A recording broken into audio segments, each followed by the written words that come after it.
Hey guys.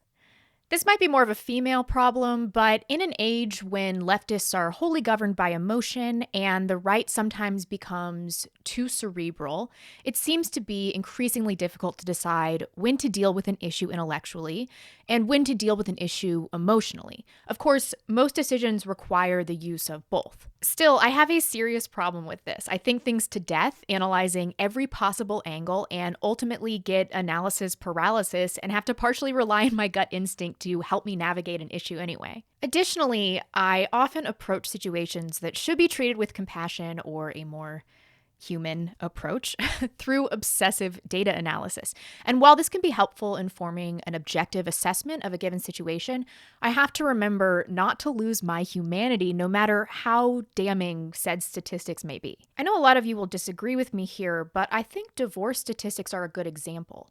It's commonly known that someone with divorced parents is more likely to get divorced him or herself. But if you think marriage is right for you and fall in love with someone that truly is a good match, that you're confident shares similar values, of whom your intuition has approved, should you let that go because statistically they are at an increased risk of divorce? Everyone has a different level of risk tolerance, but I would default to your faith in the individual.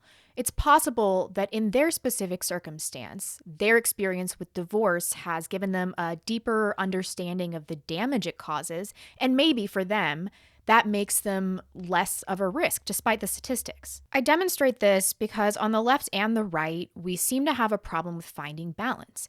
You need to have both thinking and feeling parts, but not in the mutually exclusive way to which people often default. You need one to cross-check the other. When they're at odds, that's when you have internal conflict. There are countless examples, especially on the left, of what happens when feelings are the only standard for understanding. I started this script before the Covington thing occurred, and it just so happens that this is a perfect example of feelings, particularly compassion, or more likely the desire to appear compassionate, overtaking logic, and with disastrous consequences. By now, we're all aware of what happened with these Covington kids, so I'll be brief.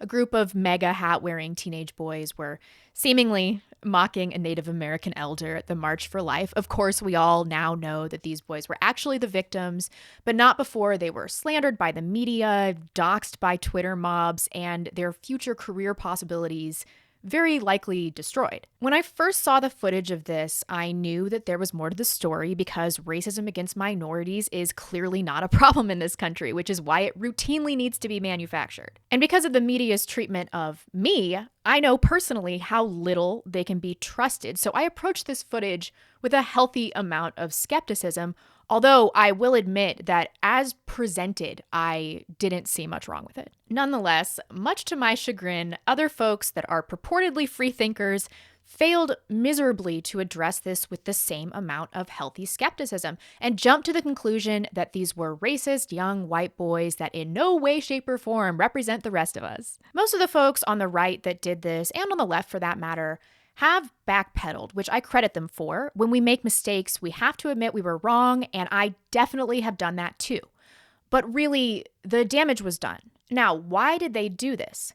We know why leftists do it. They want to portray young white men as tyrants, grand masters of a staunch patriarchy that brutalizes women and oppresses minorities. That's expected from leftists. We know their MO. But a better understanding of this cognitive dissonance that we experience when there's discord between our thinking and our feeling parts is demonstrated by the reaction of those on the right. I don't purport to know their motivations, and we did see a lot of this after Charlottesville, I would imagine that it is one part self-protection and one part compassion, or more likely, the facade of compassion. We on the right are not immune to the reflex of virtue signaling. And when we react emotionally instead of thoughtfully and damage our cause or our self-interest, that is really when we experience setbacks. This particular situation could have been prevented if folks just took a day to wait for new information to come out before commenting. It always does. But that isn't to say that all emotional decisions are made hastily. Foreign aid is a perfect example. I made a video about this a while back. I've linked it below. I do believe that your non-Soros type leftist, the average leftist influenced by the paradigm but lacking any real wealth or political power, is really just motivated by the desire to appear virtuous and accrue social points. Maybe they really are compassionate. I don't know. They see ads of starving Africans and they're like, wow, we're a rich nation. We have to help. It doesn't matter that it's been shown time and time again that foreign aid doesn't work, that it leads to dependency, which harms poor nations in the long run. Tune in for Zimbabwe 2.0 in the coming years. There is a more immediate emotional need to do something to stop the suffering. Long-term consequences, particularly those that are self-destructive, be damned. And this may not be an impulsive decision, despite more immediate emotional needs being the impetus for action. Okay, so we've talked about the damage that relying too heavily on one's feelings or emotional needs may cause. But what about intellectualizing, relying solely on the wheels turning in our mind to sort through a situation? I have seen this a lot with Jordan Peterson and Sam Harris. I'll give you a little example. There's a set of objective facts, and that's the facts about objective reality. You can think about that from a scientific perspective. And we're going to agree that that exists, although it's very complicated and difficult to understand. That exists as one set of constraints on what we can do and what we can't do. That's the objective world. And then on top of that, and this is where things get very, very complicated, you have this layered system of meaning, which is partly a manifestation of these layers of the nervous system that I described, but also partly a manifestation of those layers of the nervous system operating in social space over vast periods of time. So that would be the sociological agreement. That's all layered on top of the objective world, and it actually constitutes part of the lens through which you view the world, to the degree where you actually see the layering in the thing. What I don't understand is how any of that is a counterpoint to my concern about religion. So because I agree with all that. I mean, there are some caveats I would issue. You can find layers of engagement with it that be maybe more and less useful. Yes. What we have here are two individuals, arguably one more right-leaning and one more left-leaning, exhaustively intellectualizing and deconstructing reality, which is ironically reminiscent of postmodernism. I don't doubt that these men are sensitive and often rely on their emotion, but they have intellectualized certain issues so much that it has hindered their ability to demonstrate what they've learned to their audience. The truth is, you can't think your way out of experiencing certain emotions, and often those emotions are acute and immediate. We're wired this way, and our emotional responses serve a vital function. There are physiological, neurological, and cognitive theories about the role and source of emotion. The most compelling theories, I think, are evolutionary theories. Darwin proposed that emotions evolved because they were adaptive and allowed humans and animals to survive and reproduce. Feelings of love and affection lead people to seek mates and reproduce. Feelings of fear compel people to either fight or flee the source of danger.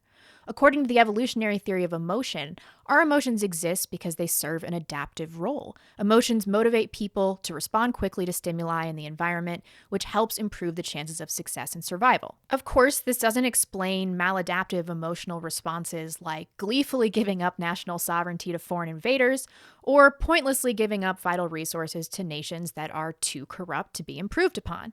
This may be explained by other theories. According to appraisal theories of emotion, thinking must occur first before experiencing emotion. The sequence of events first involves a stimulus, followed by thought, which then leads to the simultaneous experience of a physiological response and the emotion. For example, if you encounter a bear in the woods, you might immediately begin to think that you're in great danger. This then leads to the emotional experience of fear and the physical reactions associated with the fight or flight response. In the instance of migrants, for example, the stimulus may be seeing poor, displaced migrants on CNN, followed by the thought that rich nations are morally required to help them, which leads to the emotional experience of compassion or empathy. There's still debate surrounding the source and role of emotions, but it seems clear that they're designed to serve as some sort of self-protection mechanism. I should also mention that instinctive responses, although it's hard to decipher whether they originate from thinking or feeling origins, are not entirely understood. It's a long-standing joke on my podcast, Beauty and the Beta, that several people we've discussed have criminal head shapes. I was mostly joking about this, but I have always noticed that I'm able to pick up on subtle facial cues that lead me to believe that someone is evil. I never put too much thought into it because it sounds insane. So I was surprised to see some science behind this in one of Black Pigeon Speak's most recent videos, which I've linked below. In China, they've developed AI that recognizes facial features correlated with criminality, and with tremendous accuracy. Of course, this methodology comes with the appropriate fear of the unintended consequences of its use, but it does give us some insight into the science behind what we would qualify as a gut instinct. This has happened to all of us. You don't know why. Maybe they didn't deserve it or do anything wrong, but someone just gives you the creeps. Your body, your emotional reaction is telling you to stay away from this person. And this doesn't just apply to evaluating other people. Sometimes we have a gut instinct that we're making a poor decision or that we're making a good decision. Our intuition is not well understood and certainly isn't infallible, but it's there to help us make decisions to ensure our survival. According to many researchers, intuition is far more material than it seems. David Myers explains that the intuitive right brain is almost always reading your surroundings, even when your conscious left brain is otherwise engaged. The body can register this information while the conscious mind remains blissfully unaware of what's going on. Another theory suggests you can feel approaching events specifically because of your dopamine neurons. The jitters of dopamine help keep track of reality, alerting us to those subtle patterns that we can't consciously detect. This means that something in the environment is even slightly irregular, the speed of an approaching truck, the slightly unusual behavior of someone at a party. Your brain squirts dopamine and you get that weird feeling. We've clearly evolved to employ both our thinking and our feeling parts, which seem inextricably linked to what we would call our intuition. So the real struggle, what I'm trying to hash out today, is how to find the appropriate balance, how to cross-check your intuition. It seems that you cannot avoid the immediate feelings that come with evaluating a given situation or a given person. No amount of intellectualizing is going to override these. So in finding balance between our emotions and thoughts and in determining which to give more weight, the solution may not be to mitigate either response. It may be that we have to learn to avoid behaving in a reactionary manner, which is what went wrong with the Covington situation. The flood of emotions that this made people on the left and the right experience, anger, shame, resentment, disgust, perhaps those cannot be controlled, but the reaction could have been controlled. These emotions could have washed over those that reacted so quickly for long enough that a period of thoughtfulness and analysis could be introduced. And I think therein lies the answer.